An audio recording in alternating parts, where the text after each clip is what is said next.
السلام علیکم ورحمۃ اللہ۔ مسائل اور احکام چینل میں ایک دفعہ پھر خوش آمدید۔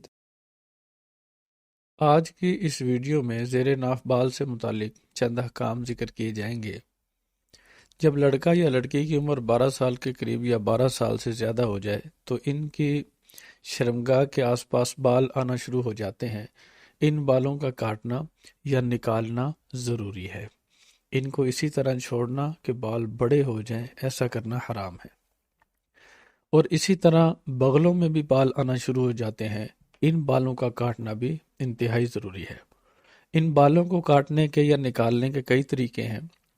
استرا استعمال کرنا، بلیڈ استعمال کرنا، سیفٹی استعمال کرنا، یا کوئی پاؤڈر، کریم، پرفیوم وغیرہ استعمال کرنا، یا مشین کے ذریعے سے بال نکالنا ہر طرح سے جائز ہے۔ عورت کے لیے بہتر یہ ہے کہ وہ بال نکالے اور بالکل اچھی طرح صاف کرے۔ غرض یہ ہے کہ جس طرح بھی بال صاف ہو سکتے ہیں، جس بھی ذریعہ سے صاف ہو سکتے ہیں، اسی ذریعہ کو استعمال کرے۔ یہ بال عموماً ایک ہفتہ میں کافی بڑھ جاتے ہیں، اس لیے ہر جمعہ کو زیر ناف بال اتارنے چاہیے۔ چاول کے دانے سے اگر بال بڑھ جائیں تو ایسی صورت میں گناہ گار ہوگا۔ ان کے کاٹنے کی حد مختلف ہے۔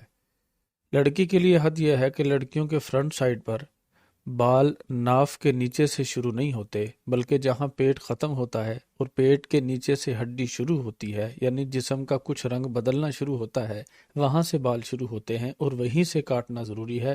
ناف کے بالکل نیچے سے بال کاٹنا ضروری نہیں ہے۔ اسی طرح لڑکیوں کے لیے فرنٹ شرمگاہ کے آس پاس زیادہ نکلے ہوئے تمام بال کاٹنا ضروری ہے۔ اسی طرح ٹانگوں کے درمیان کے بال صاف کرنا بھی ضروری ہے۔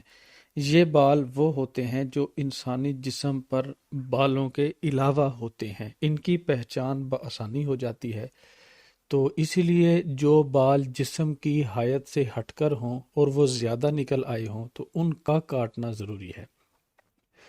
لڑکیوں کے لیے پیچھے کی سائیڈ کی شرمگاہ کے بال کاٹنا بھی ضروری ہے۔ اس کی حد یہاں سکرین پر لکھی ہوئی ہے، وہاں آپ اچھی طرح سے پڑھ سکتے ہیں۔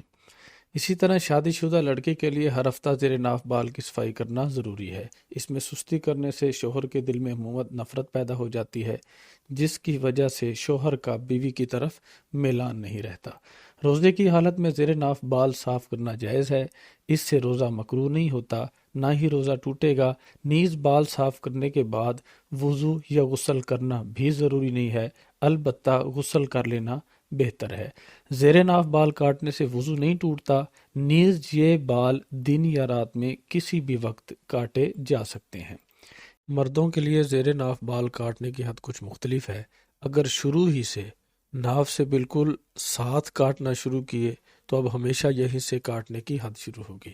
یعنی جب شروع میں بال آئے تھے 10-12 سال کی عمر میں، اس وقت سے ناف کے نیچے سے کاٹنا شروع کر دیے۔ اب چونکہ یہ بال ہمیشہ بڑھتے رہیں گے، اس لیے ان بڑھتے بالوں کو کاٹنا بھی ضروری ہے۔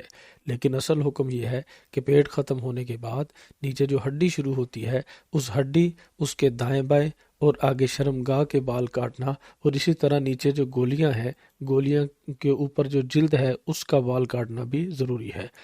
اس طرح ٹانگوں کے درمیان کا جو حصہ ہے اس میں بھی بال آ جاتے ہیں، ان کا کاٹنا بھی ضروری ہے۔ پچھلی شرمگاہ کے بال کاٹنا بھی ضروری ہے۔ ان کی حد بھی سامنے سکرین پر لکھی ہوئی ہے، وہ آپ سکرین پر ملاحظہ فرما سکتے ہیں۔ جڑے رہیں ہمارے چینل کے ساتھ، چینل کو سبسکرائب کرنا نہ بھولیں۔ اگلی ویڈیو تک کے لیے اللہ حافظ۔